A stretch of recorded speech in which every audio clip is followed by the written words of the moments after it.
es lo que quiero compartir con ustedes, porque esta vida en el Espíritu es la única que da una identidad, nos da una identidad, nos da libertad también, y a la vez transmisores de esa herencia, de alguna manera, como padres, como progenitores que somos, podemos transmitir ese espíritu, llevar a aquellos que están bajo nuestra responsabilidad a la palabra de Dios. Este capítulo, hermanos, es uno quizá de los más, está así considerado, pienso que los que lo hemos leído le podemos ver un valor incalculable, está considerado los más gloriosos de la palabra, porque concentra la doctrina, los principios, la base del Evangelio, de la revelación, lo que realmente nos muestra el Señor, ha revelado a través de sus siervos. Y de manera particular, el capítulo 8 lo podemos comparar, si hablásemos de montañas, al Everest, porque es la más alta, ¿verdad? Realmente contiene tanta riqueza que podemos decir que es grande e importante por lo que revela, por lo que nos dice. Además de doctrina, Pablo abre su corazón y muestra el amor de Dios, como por contraste, ¿no? Lo que estaba viviendo el pueblo de Dios, la iglesia en Roma, y Pablo le quiere mostrar, evidentemente, guiado por el Espíritu y inspirado por el Espíritu Santo, les quiere mostrar el corazón de Dios, cómo Dios ama a su pueblo, cómo Dios nos ama a nosotros y cómo le está diciendo a los romanos, Dios os ama. Pero se lo muestra, no es teoría, es la verdad, es lo que viven todos aquellos que entregan su vida a Cristo y que le reciben como Señor y se entregan a Él. Pero esto solamente puede ser en el poder del Espíritu, no en la carne. La carne es limitada, ¿no? Solo puede ser en el poder del Espíritu Santo, cuando nosotros somos capaces de realmente desarrollar quiénes somos, nuestra identidad. No hay otro camino. En el último capítulo que compartió, en el 7 anterior, que compartió nuestro hermano Pablo, vimos la lucha, ¿no?, que todo creyente tiene, evidentemente, nosotros también, supongo que ustedes también. Y de alguna manera, como esta lucha a veces nos frustra, porque vemos cómo la naturaleza de pecado que tenemos en nosotros a veces vence, a veces gana. Y eso frustra. Pero sobre todo frustra cuando se quiere hacer, se pretende hacer en nuestras fuerzas. Y es imposible, no hay ninguna posibilidad. Solamente en el Espíritu podemos cambiar y transformar. Esa frase que parece un trabalenguas, que decía en el capítulo 7, no hago el bien que quiero, sino el mal que no quiero, y uno cuando lo lee un poco se sonríe y realmente es lo que nos pasa a nosotros, a un servidor, ¿no? No hago siempre todo el bien que quisiera hacer, no lo hago, porque hay quizá cosas que vencen, y esa es la realidad, y es la lucha de todo creyente. Ese capítulo, y muchos otros lo hacen, pero este de manera particular, te da la sensación, no sé si les ha pasado a ustedes, que te están leyendo algo. Nosotros leemos la palabra, ¿verdad? Y nosotros leemos el capítulo, pero este en concreto da la sensación de que te está leyendo. Cada uno de los versículos que tú lees, te identificas. Es como si te leyera en tu corazón, en tu espíritu. Porque claro, el Espíritu nos conoce muy bien, no debería asombrarnos. El Espíritu de Dios sabe muy bien cómo somos, lo que hay dentro de nosotros. Además, hace 3 preguntas, de alguna manera, estos versículos hasta el versículo 17. Una es, ¿cuál es mi posición delante de Dios? ¿Te lo has planteado? ¿Qué posición? ¿Quién eres tú delante de Dios? Y deberíamos tener la respuesta muy clara. Ninguna condenación. O sea, cuando nos vemos mal a nosotros mismos, cuando quizá no creemos que no merecemos nada, que por nuestros méritos nada, desde luego, pero que no somos nada, deberíamos pensar en quién soy yo delante de Dios. Pues el primer versículo ya lo dice. Ahora pues, después de todo lo demás, después de todo el capítulo 7, ahora pues, ninguna condenación. Esta es mi posición delante de Dios. Debería hablar más fuerte que lo que puedan hablar mis pensamientos y lo que yo siento. Ninguna condenación. Ese soy yo delante de Jesucristo, delante de Dios. No hay ninguna condenación. Y esto serviría para alegrarme, no por mis méritos, como decía, sino por los méritos de Dios, evidentemente. ¿Quién soy yo? Pues soy alguien delante de Dios, el Dios Todopoderoso, que no tiene ninguna condenación, que está libre. Y esa libertad real debería guiar nuestra vida. Deberíamos poder descansar en esa libertad de ninguna condenación. También nos pregunta, ¿cómo puedo vivir una vida nueva? Los romanos se lo pedían, porque los romanos tenían ese problema. Tenían una vida nueva, pero no sabían cómo vivirla. Pero, hermanos, a nosotros nos sigue pasando igual, ya han pasado 2000 años. No sabemos cómo vivir la vida nueva por el Espíritu, es obvio, no por la carne. En nuestra naturaleza, en la carne, no podremos vivir una vida así como Dios quiere que vivamos, ¿no? ¿Se puede vivir una vida nueva? Sabemos que sí. ¿La vivimos? Se lo estaba preguntando Pablo a los romanos y también a los parmesanos, no solamente a los romanos, también nos lo pide a nosotros. La otra pregunta era, ¿quién soy yo realmente ahora? Porque yo sé, ustedes saben, hermanos, quiénes éramos antes. Cada uno sabe, cada uno tiene su historia y su biografía y su perfil, como se dice en los currículums vitae, ¿verdad? El perfil de la persona, ¿no? Los rasgos más importantes. Todos sabemos quiénes éramos nosotros. Y eso quizá es el mayor milagro para cada uno, ¿verdad? ¿Quiénes éramos antes? Pero ¿y quiénes somos ahora? Deberíamos preguntarlo a veces, según qué situaciones. Somos hijos de Dios, que no lo éramos criaturas de Dios, pero no hijos de Dios. Nos ha adoptado a un precio muy alto, le costó caro, pero bueno, nos amaba, y como prueba de amor, ¿verdad? Y herederos. Hemos recibido ese reino, porque Jesucristo vino, ya lo trajo, y nos escogió a nosotros, nos ha llamado para que le sirvamos y seamos parte de este reino. Cuando entendemos estas tres cosas, que a veces nos cuesta, a unos más que a otros, la vida cambia. La mente sufre y se produce un cambio radical. Ya comenzamos a pensar de otra manera. Seguimos siendo de carne y hueso, sujetos al error, al pecado, a la equivocación, pero entonces si el Espíritu ya está en nosotros, se va produciendo un cambio. Nuestra mente cambia. Inevitablemente cualquier hombre o mujer que ha recibido a Cristo, su mente va cambiando, se va transformando. Y es lo que Pablo les estaba diciendo a los romanos. Les estaba recordando quiénes eran, en dónde estaban, qué podían hacer con lo que Cristo les había regalado. Porque muchos, antes de ahora, no viven en el Espíritu completamente. Son cristianos, buenos cristianos, pero no descansan en el Espíritu. No nos dejamos guiar muchas veces por el Espíritu. Porque mi camino con Dios me ha cambiado. Y en la medida que yo descanse y me confíe al Espíritu, la vida cambiará. Y el camino, hasta que el momento llegue, Dios dirá, o cuando Él venga a recoger a su iglesia, mi vida cambiará y se transformará. Si la vivo en el Espíritu, no se puede vivir de otra manera. Tenemos que permitir que el Espíritu Santo nos hable. Es indispensable, no puede ser de otra manera. Si no permitimos que el Espíritu Santo mantenga ese contacto y ese diálogo con nosotros, que quiere hacerlo, no cambiarán las cosas o será más duro, será más difícil el caminar cada día. Porque tenemos que recordar en todo momento quién soy yo. ¿Te lo planteas tú, hermano, hermana? ¿Quién eres? No tanto a los ojos del hombre y del mundo, que también tenemos que dar un buen testimonio, por supuesto, sino quién eres tú delante de Dios y a los ojos de Dios. Eso es lo que cuenta, hermanos.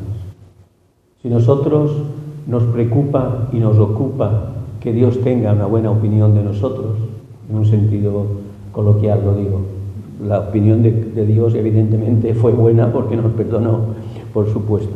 Pero si realmente queremos, que lo queremos todos, ¿verdad? Que tener una buena imagen delante de Dios, no importa tanto a los demás, porque si es buena delante de Dios, delante de los demás será óptima, porque mostrará que buscamos a Dios en todo momento. Ninguna condenación, dice.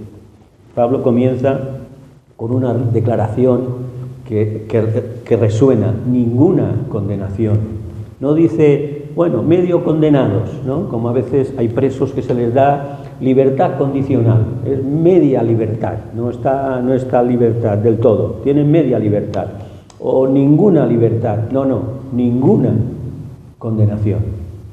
Por lo tanto, significa que eres partes de cero, no tanto de cero, sino con mucho más, con un gran capital. El capital del amor de Dios, el capital del ser hijos de Dios y del Espíritu Santo en tu vida. Y ninguna es algo que deberíamos tener presente en la vida, en nuestra vida, en el día a día. Tendríamos que pensar también en humildad, que somos impotentes en cuanto a que no tenemos ningún mérito por lo que hemos recibido. Eso sería muy bueno que lo tuviéramos siempre presente, ¿no? No es ningún mérito nuestro, es todo mérito del Señor. Él murió en la cruz, Él fue humillado, Él fue azotado, torturado por ti y por mí. Siendo Dios, además, siendo un gran gesto, sería un gran gesto por cualquier persona humana, además siendo Dios, siendo Él perfecto y santo. Y eso es importante que lo tengamos presente, para tener siempre un corazón agradecido y para que seamos conscientes de que somos deudores. Sí, eres deudor porque nunca podremos pagar lo que hemos recibido.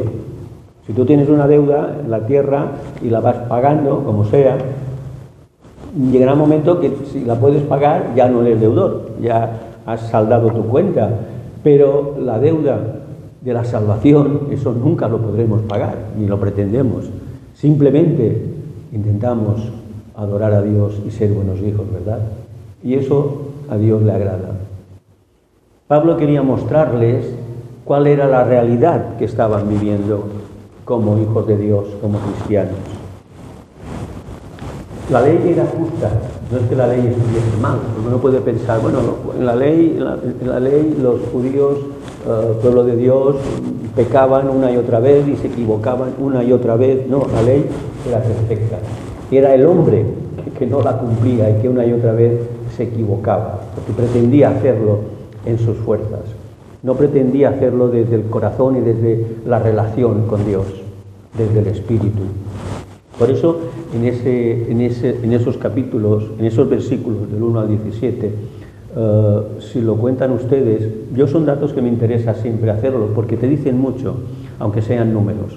La palabra espíritu aparece 17 veces, y la palabra carne, evidentemente hace referencia a la naturaleza humana, también 16 o 17 veces. Es curioso, ¿verdad?, cómo iguala las dos cosas, no en importancia, sino en realidad. Por eso Pablo, en cada uno de los versículos, habla de espíritu y carne, ¿no? Y por eso también nosotros tendríamos que tener esa realidad. Somos espíritu, lo hemos recibido, pero también seguimos siendo carne. Bueno, espero que todos los que estemos aquí todavía estamos aquí, ¿verdad? Por lo tanto, es importante que tengamos presente esa realidad. Una realidad que nos tiene que llevar a vivirlo con tranquilidad, pero teniendo claro. Y Pablo es lo que quería decirles en todo el capítulo y en esos versículos. Vivimos en la carne, en la naturaleza del pecado, que está en nosotros, pero ahora hemos sido redimidos y salvados y tenemos al Espíritu. Pero la tensión sigue, la lucha sigue, no se ha acabado. Evidentemente sabemos que tenemos la victoria de esta guerra, pero las batallas siguen. Cada día, ¿verdad? El pecado, atados al pecado, pero atados al pecado si hacemos caso al enemigo. Hemos salido de la noria. El pecado es como una noria, aquel que no ha conocido a Dios. Está atado al pecado y constantemente está dando vueltas como esos animales que se atan a la noria para seguirla moviendo. Y el pecado se mueve y tú te mueves. Cuando Cristo llega a tu vida, rompe y te permite liberarte de esta novia, para que tú puedas andar en libertad y no atado a lo que te ataba, a tu naturaleza pecaminosa. Y eso es lo que Pablo les está enseñando, les está mostrando a los romanos. Estáis ahora en el Espíritu. Seguís siendo carne, seguimos siendo carne, pero estáis en libertad. Tenéis la libertad de una nueva identidad. Ahora sois una nueva persona. Y a veces uno tiene que pensar en esto, ¿no? Tiene que caer en la cuenta. ¿Ahora quién soy yo? ¿Por qué me enfrento a situaciones difíciles? ¿Por qué venzo a esta situación? ¿Por qué lo hago? Lo hago porque sigo estando en la carne. Y los romanos, los creyentes romanos, que había judíos que se habían convertido y había gentiles que se habían convertido, bueno, todo tipo de personas que recibían a Cristo, seguían teniendo esa lucha. Si tenía que ser por obras o tenía que ser por fe, si tenía que ser en el Espíritu, pero que no lo sentían. Y Pablo les quiere recordar en cada uno de los versículos qué es el Espíritu, quién es el Espíritu. Y lo sabemos, ¿verdad? También es Dios. En esa Trinidad que es Dios, el Espíritu es importante y deberíamos tenerlo presente. Dios hizo lo que la ley no podía. El hombre en la ley no podía salir de esa noria. Una y otra vez se volvía a atar a la noria. Con la ley, solo con la ley, sin llegar al corazón de Dios, sin entender el corazón de Dios, no podía salir de la noria del pecado. Y Dios Padre, junto a Dios Hijo, en su misericordia infinita, envió a su Hijo por misericordia, porque veía que no podíamos. Y deberíamos tener un corazón agradecido, deberíamos, cuando nos autoflagelamos por nuestros errores, ¿no? Cuando deberíamos pensar, bueno, voy a cambiar esto, pero voy a cambiarlo desde la convicción de que el Espíritu está en mí y de que he sido tan importante para Dios que ha enviado a su Hijo. Y esto debería ser algo que nos debería animar y levantar de nuestra situación, el que fuera, de nuestros problemas, si los tenemos. ¿Tienen algunos de ustedes de problemas? No, ¿verdad? La mente y el espíritu son dos estilos de vida. Esa realidad, ninguna condenación, tiene que llevarme a que vivamos en el estilo del Hijo de Dios, en el estilo de los hombres y las mujeres que han recibido a Dios. Que siguen teniendo problemas, ¿verdad? Que seguimos teniendo tensiones, que seguimos cometiendo errores, pero hemos recibido una nueva identidad. Porque piensen ustedes que identidad, tenemos una identidad, ¿cierto? La que hemos recibido. Delante de la gente nos ven de una manera determinada, no ven nuestra verdadera identidad. Pero Dios sí que ve nuestra verdadera identidad y nuestra verdadera realidad. Y eso es lo que tiene que ocuparnos y preocuparnos. ¿Cómo me ve Dios en esa identidad que me ha regalado y que me ha permitido romper y salirme de la noria del pecado y de estar atado al mal?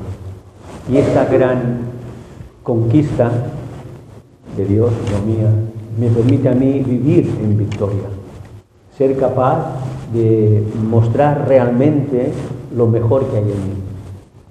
Esa identidad en la que el Espíritu me guía y me mueve.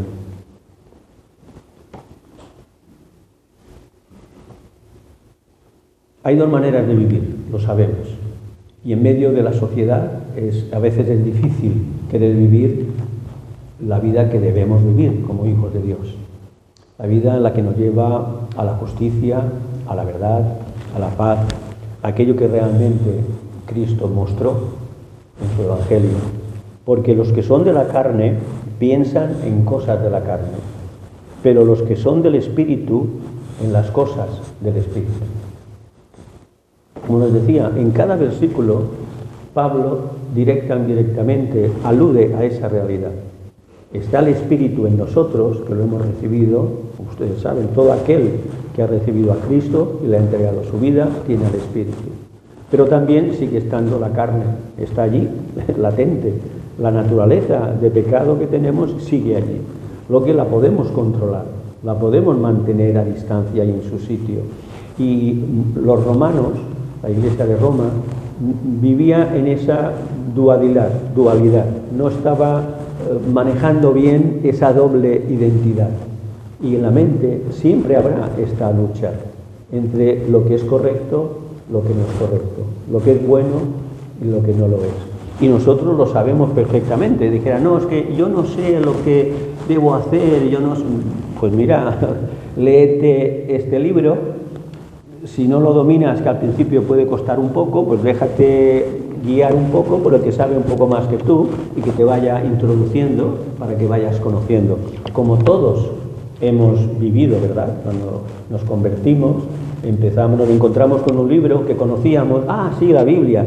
Normalmente cuando a alguien le hablas de la Biblia, rara vez te dirá que no sabe lo que es la Biblia. Te dirá, sí, la Biblia, sí, yo la conozco, sí, pero hazle 2 preguntas sencillas de la Biblia y no te sabrá contestarla. Porque que la gente sabe que hay un libro que se llama la Biblia, sí que lo sabe. De hecho, es el más editado en el mundo, sí, lo sigue siendo, el bestseller. Hablan de otros, pero no es verdad, sigue siendo la Biblia. Pero realmente lo que dice la Biblia, lo que hace la Biblia, no, la gente no lo sabe. Tampoco lo sabemos todos nosotros al 100%, Hay partes que las dejamos a un lado, porque quizá no nos parecen tan atractivas, pero toda la Biblia es eficaz y es revelación. El ser humano tiende a la rebeldía. Hay una rebeldía natural en el ser humano, en todos los aspectos. En todos los órdenes el ser humano quiere rebeldía. En la familia, en las relaciones con amigos y con otras personas, como países, incluso como pueblos. No sé si han oído ustedes casos de pueblos que quieren dividirse, ¿no? Pueblos. Aquí en Mallorca ha habido alguno, ¿no? Que quieren formar otro núcleo, que no quieren ser iguales. El espíritu de rebeldía está en el ser humano, está en nuestra naturaleza, porque no queremos depender y en el fondo no queremos estar sujetos. Esa es la realidad. Queremos ir por libre, pero la palabra nos lleva a que estemos sujetos a la justicia, sujetos a la verdad, a ese amor que Dios nos muestra y que Dios nos da. Porque esa aparente libertad lo que consigue es hacerte esclavo. Y eso el mundo que presume mucho mundo de ser libre, realmente lo que hace, sin darse cuenta, es caer en la peor esclavitud. Porque el ocuparse de la carne es muerte, pero el ocuparse del espíritu es vida y paz. Esta vida y esa paz que aquellos que por misericordia hemos entregado nuestra vida al Señor, sabemos que es real. Sabemos que no nos libra de todos los problemas, que no nos libra de todas las situaciones, pero que está allí, que es fiel y que me recuerda, si lo olvido, cuál es mi verdadera identidad. ¿Quién soy yo realmente? ¿Quién eres tú realmente, hermano? ¿Quién eres tú realmente, hermana?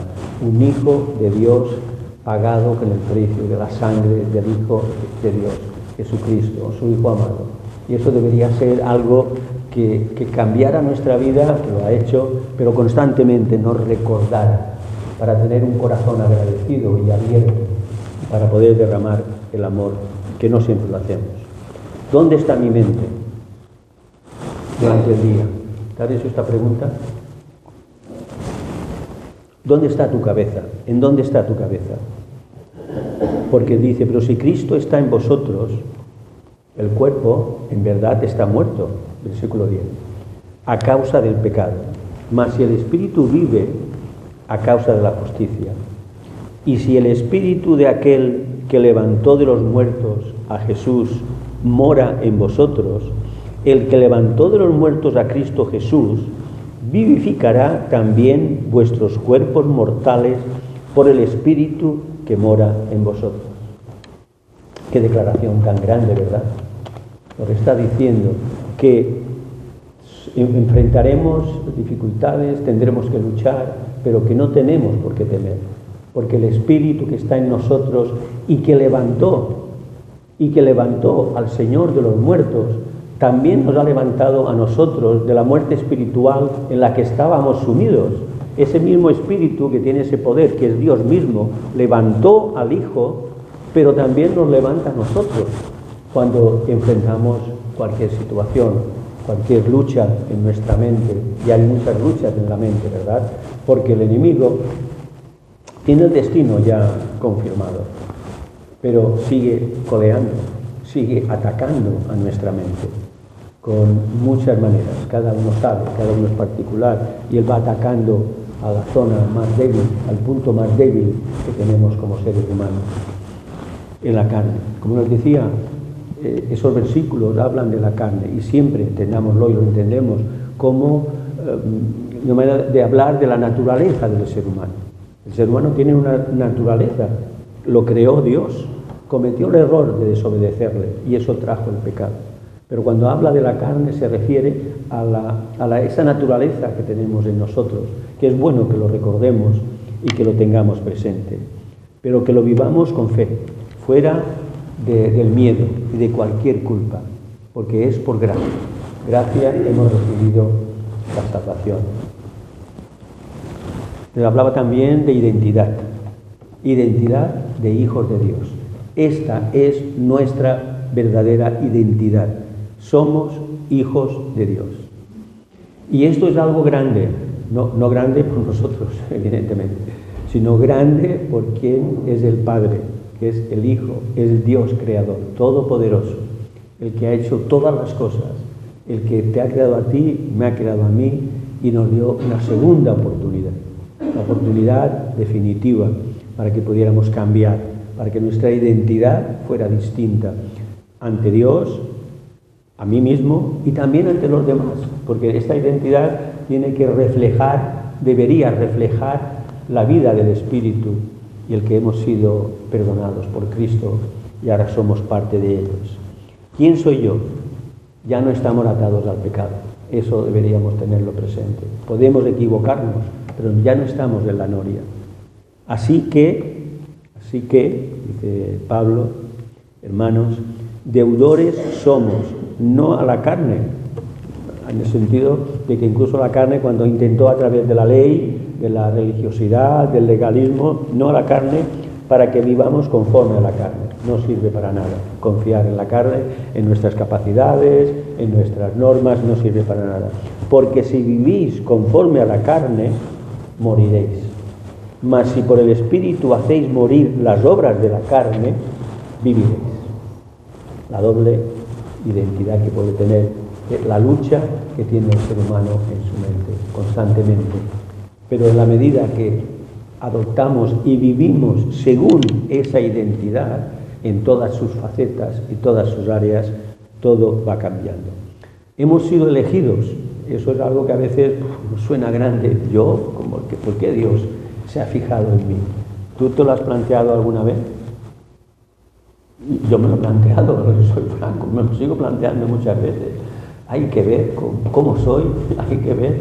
Yo creí, lo digo con amor, este día el Señor estaba despistado, no se fijó muy bien, pero ¿por qué Dios te ha elegido a ti? A ti, no es que un día decidiera ir a un grupo de personas, voy a coger a todos estos, 20 o 30, no. Te llamó a ti, me llamó a mí específicamente y quiso darme una nueva vida. Algo grandioso cuando conocemos al Señor y vamos creciendo y caminando con su mano, ¿verdad? Pero es así, Dios te ha elegido. Y eso, solamente esa realidad, esa verdad debería guiar nuestra vida, tu vida y mi vida, hermanos. Dios nos ama, eso es una verdad muy grande. Nos lo muestra por activa y por pasiva, no tenemos ninguna duda. Y en la medida que intentas moverte en el Espíritu, ves al Señor y ves a Dios en muchas cosas. Ves a Dios cuando te bendice y te da lo que quieres. Ahora que vienen los Reyes Magos, ahora es el momento, pero más aparte. Pero también ves a Dios cuando no te da lo que le has pedido. Y muchas veces te habla mucho más claro. Esto, lo que no recibes, que lo que recibes. Porque te muestra que Dios está pendiente de ti. Que está pendiente de ti más allá de tus deseos. Porque Él sabe lo que realmente nos conviene. No hay una relación igual. que la que pueda haber entre un hijo, cada uno de ustedes, hermanos, un servidor, y Dios. Porque lo humano también tenemos un reflejo de esa relación.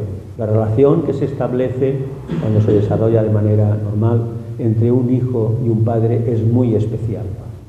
Los lazos, los sentimientos, el conocimiento uno de otro, no hay nada que lo iguale. Imagínense la relación de Dios Padre con nosotros. Nos lleva a otra dimensión, a otra realidad. El Espíritu mismo da testimonio a nuestro espíritu de que somos hijos de Dios. Si tenemos dudas en algún momento y porque vemos que las cosas que nos están sucediendo, caray, parece que Dios no se acuerda de mí. ¿No lo has pensado en alguna ocasión? O parece que Dios me ha olvidado, vaya racha que llevo. Muchas veces podemos cometer ese error, ¿no? Pero no, Dios sigue estando allí, siempre. Y si hijos, acaba en el versículo 17, y si somos hijos, que ya es mucho, ya debería ser suficiente, y si hijos, también herederos, herederos de Dios y coherederos con Cristo.